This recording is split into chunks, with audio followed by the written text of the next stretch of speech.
Welcome to Monday Morning with Rodney. I want to talk to you today for a few minutes from Luke chapter 9. We're dealing with the parable of the text of Jesus feeding the 5,000. Not a parable, but the text of Jesus feeding the 5,000 plus in Luke chapter 9. Looking at the context part from around verse 13. And the story goes, or the text goes, that the disciples have came back in telling Jesus what they have done in his name, what they had accomplished and everything, and the healing that had went on. The people followed them out to listen to Jesus, following Jesus, a great multitude that came about.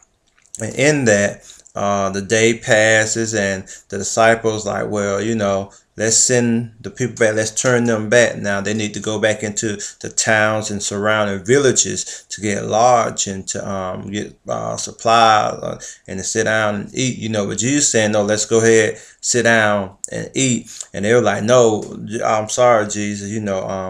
We only have like 5 fish and 5 loaves of bread and 2 little fish, and we don't have enough. What do you want us to do? You want us to go into the city and purchase food for everybody? They didn't have money for that. So, it's just like, hey, what are we going to do? We need to send them back. But Jesus said, no, have them to sit down and sit down, and we're gonna feed them. And so that's the context of the text, what's going on here. But what are we learning today about that particular context is that you see you see blessings, you see obedience, you see leadership, you see many different things in that. But also we find ourselves in 3 different parts, or in 3 sections of this particular text. You find yourself, whether it's in your personal life and in leadership and the role that you may play in your local church. You find yourself in that. One category that you may be in is that you may be the follower. You may be the people in the crowd, and that's all of us at one point in time, that we were once in the crowd following Jesus, and the way they followed him is an example how we should follow him. They didn't prepare and bring things with them to follow Jesus. They just came. They knew that he was the master. They knew of his teaching, of his healing, and they didn't try to go back to pack a lunch, to pack supply. They followed Jesus because, number one, they trusted him. They believed in him. Number 2, and they wanted desperately to be near him. It's the way we should be. That's why you ended up with the 5,000 plus out there with nothing. With no food, with no other clothing, with nowhere to sleep. It's not saying that you're gonna live badly, but it just says that you love God so much that you trust in him, that he's gonna provide all your needs. So that's one category that you can fall in. Another category that you can fall in this text is that you could be of the disciples sometime, whether that you're in leadership role at your church or on your job, but they had the we can't do it attitude, that we don't have, we can't provide, we can't supply the needs of all these people. And you may fall into that category sometimes. You may, someone may have that negative attitude of that we can accomplish these great goals and things, but yet you're riding with the master. So here it is again. If you fall into that category, we have to learn how to grow out of that. We have to understand that who we are. And sometimes you have that can't do attitude. And you may not even believe it in the beginning that it can be accomplished or that it can be done. But if you listen to the master, this is another lesson in the text about being obedient.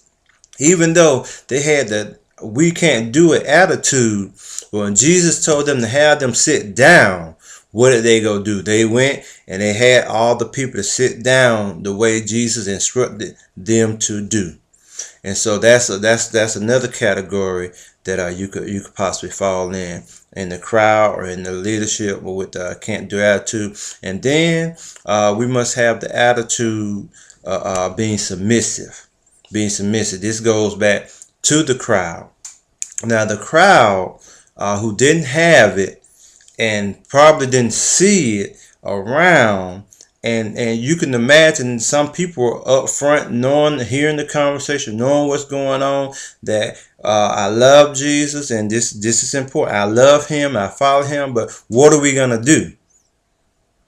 And so here it is. We trust God, but we trust him so far.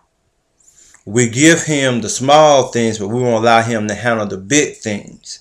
And so this may seem like a small thing. We're all the way out here with very little things, but you're with the Master. You're with Jesus Christ himself. And so therefore they had to have the submissive attitude to take the instructions from the disciples, which were ultimately given by Jesus.